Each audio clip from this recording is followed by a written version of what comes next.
Olá, passando por aqui para deixar mais uma das minhas meditações e estudos, pedindo para vocês desde já para se inscrever no meu canal, para ajudar para que a palavra seja mais divulgada ainda, né, mais expandida ainda. Curte, se inscreve e compartilha. O que me trouxe nessa noite foi uma palavra que se encontra no livro de 1 Coríntios 14, a qual vai nos dizer no versículo 12: "E o espírito dos profetas estão sujeitos aos profetas, porque Deus não é Deus de confusão, senão de paz, como em todas as igrejas dos santos." E por que essa palavra? Porque nós temos visto muitas vezes pessoas em igrejas descontroladas e diz que é uma manifestação do Espírito Santo, mas a palavra vai contra isso. Ela nos diz que o Espírito é sujeito ao profeta. Então, obviamente, se Deus não é Deus de confusão, um espírito que seja de Deus jamais vai estar num culto tumultuando, pulando. Não somente dessa maneira é manifesto o poder de Deus, não somente dessa maneira é manifesto o trabalhar de Deus através da vida dos seus servos. Outra coisa também que eu acho relevante falar, nós temos a mania de achar que a palavra de Deus pode ser modernizada. Pegamos coisas do nosso cotidiano e inserimos, né, na nossa religião, inserimos na nossa vivência, né, do Evangelho, como se isso fizesse parte integrante. Se está fora da Bíblia, é um erro, é um engodo. E o que me trouxe especialmente a estar falando sobre isso é a palavra reteté, tão usada e tão difundida, né, como se fosse parte do movimento pentecostal ou neopentecostal. Essa palavra simplesmente não existe na Bíblia. E se você procurar no dicionário informal, ela até aparece dizendo que é algo relativo ao Pentecoste, mas de maneira alguma, nunca foi. Só que as pessoas têm colocado ela como se fosse uma parte, né, integrante, como se fizesse parte da palavra de Deus, e de maneira nenhuma. Então eu gostaria de trazer nessa noite para esclarecer, porque muitas pessoas erram porque não conhecem e não examinam as Escrituras. Se você pegar um estudo sério sobre isso, o reteté, ele tá aqui, veio de Portugal, algo de matiz africana, mas veio de Portugal desde 1948, tá por aqui. O pentecostalismo saiu após isso, só que um estudo vai nos dizer que ele não surgiu no pentecostalismo, que ele é um movimento paralelo, ele surgiu quase junto, mas não é a mesma coisa. E há registros históricos, segundo consta na Revista de Defesa da Fé, que foi lançada em 1923, Gunnar Vinegre, que foi um dos fundadores da Assembleia de Deus, ele chegou a viajar quando soube que estava sendo difundido e usando esse palavreado, porque a gente tem mania de usar coisas que é do cotidiano da gente para colocar como se fosse algo do meio cristão, evangélico, e na verdade não foi, não é. A gente tem que começar a voltar às nossas raízes, voltar ao evangelho verdadeiro, voltar a fazer não a nossa vontade, mas a vontade de Deus.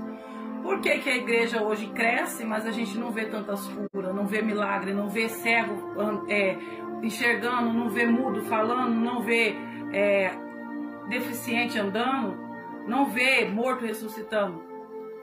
Porque a partir do momento que nós começamos a abolir o que é de Deus e ficou só o nosso, em nós não há poder nenhum, para operar nem sinais nem maravilha, se da parte de Deus não for dado.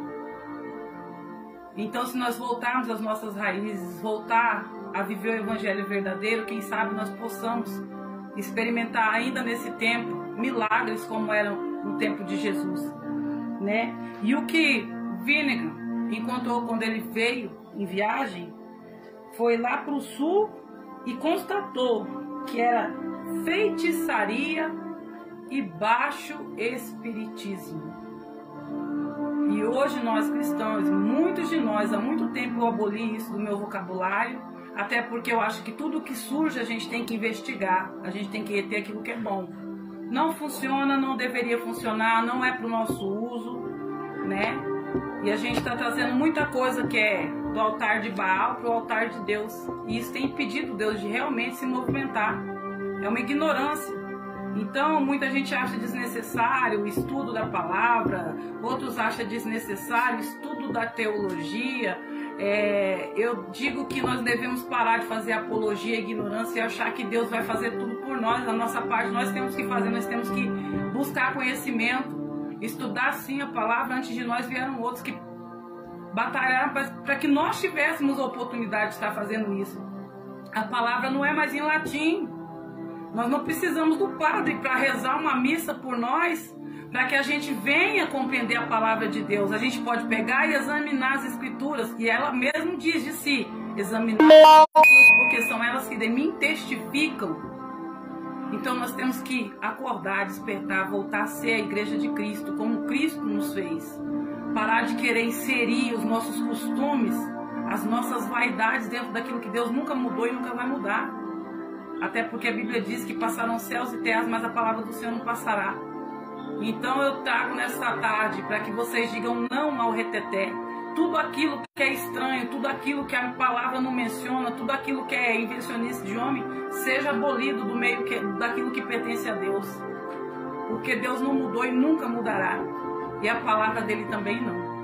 Então eu deixo isso para que vocês despertem. Não aceite qualquer coisa, não aceite de qualquer maneira. Sempre investigue, sempre procure saber. Porque a ignorância não nos leva a lugar nenhum. Estar alheio àquilo que é a palavra de Deus não nos leva a lugar nenhum. Nós precisamos buscar sim, de todas as formas, conhecimento, para que nós possamos nos defender, para que nós possamos fazer parte da igreja de Cristo com a consciência. Porque a Bíblia nos diz que nós devemos prestar o nosso culto racional. Aonde está a parte racional num culto onde se pula, se grita, se esperneia, se fala? Não tenho nada contra o batismo com o Espírito Santo. Mas a Bíblia fala que Jesus, quando foi batizado, no momento em que ele desceu as águas do batismo, ele recebeu sobre si o Espírito Santo, mas não fala que ele pulou, nem que ele sapateou. E quando a Bíblia fala dos apóstolos em Atos 3, quando da descida do Espírito Santo, se fala que houve sim algo especial da parte de Deus no meio daquele povo, né? Mas ali também diz que eles os ouviam falar nas suas línguas,